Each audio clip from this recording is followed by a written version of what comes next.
কত মাছ পেয়েছি। সেকেন্ড জালটা তুলতে না তুলতেই দেখি কত বড় একটা সাপ। হ্যালো বন্ধুরা, তোমরা সবাই কেমন আছো? আশা করি সবাই খুব ভালো আছো। আমার নতুন একটি ভিডিওতে তোমাদের সকলকে জানাই অনেক শুভেচ্ছা। দেখো, আজকে সকাল থেকেই প্রচণ্ড পরিমাণে মুষলধারে বৃষ্টি হচ্ছে। তো দাদা হঠাৎই বলল আজকে যাবে মাছ ধরতে, আর আমরাও কিন্তু যাব আজকে দাদার সঙ্গে মাছ ধরতে। বাবিকেও কিন্তু আমাদের সাথে নিয়ে যাব। বাবি যেই শুনেছে আজকে আমরা মাছ ধরতে যাব, অমনি বাবি আনন্দে লাফাতে শুরু করে দিয়েছে।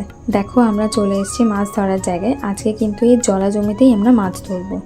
এই জমিটা কিন্তু সারা বর্ষাকালে এরকম জলেই ভর্তি থাকে। পুকুরগুলো যেহেতু জল ভর্তি থাকে, সেই জন্য বেশ কিছু মাছ এই জলা জমিতে চলে আসে। তাই ভাবলাম আজকে আমরা এই জলা জমিতেই জাল পাতবো, দেখবো আদৌ মাছ ওঠে নাকি অন্য কিছু। দেখো, দাদা নেমে গেছে জলে। আগে জলটাকে ভালো করে পরিষ্কার করে নিচ্ছে, কারণ জলের মধ্যে অনেক নোংরা রয়েছে আর বড় বড় ঘাসও হয়েছে। এই ঘাসগুলো পরিষ্কার না করলে কিন্তু খুঁটি পোতা যাবে না আর জালও পাতা যাবে না। তাই জন্য আগে ঘাসগুলোকে ভালো করে ছেটে দিচ্ছে। দেখো, ওদের পরিষ্কার করা হয়ে গেছে ঘাসগুলো। এবার খুঁটিগুলো নিয়ে পুঁতে দেবে, তার মধ্যেই কিন্তু জালটা আটকিয়ে দেবে ভালো করে। আচ্ছা, তোমাদের কার কার এই বর্ষাকালে মাছ ধরতে ভালো লাগে আমাকে কিন্তু কমেন্ট করে জানিও।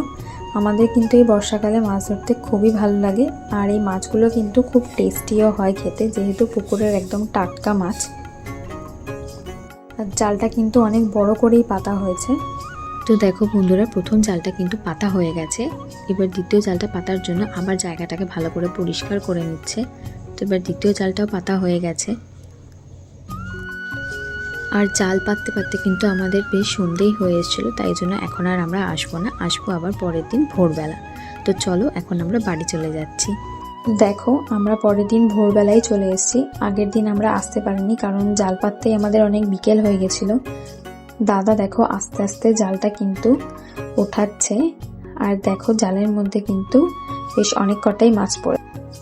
প্রথম জালটা তুলে নিলাম আর মাছগুলো ছাড়িয়ে নিচ্ছি। দেখো কত মাছ পেয়েছি। সেকেন্ড জালটা তুলতে না তুলতেই দেখি কত বড় একটা সাপ।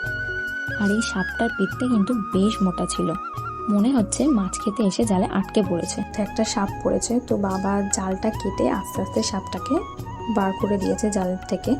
তো দেখো, সাপটা কিন্তু এখন বেঁচেই আছে, আর ও কিন্তু ঠিক নিজে নিজে আস্তে আস্তে নিজের জায়গায় চলে গেল।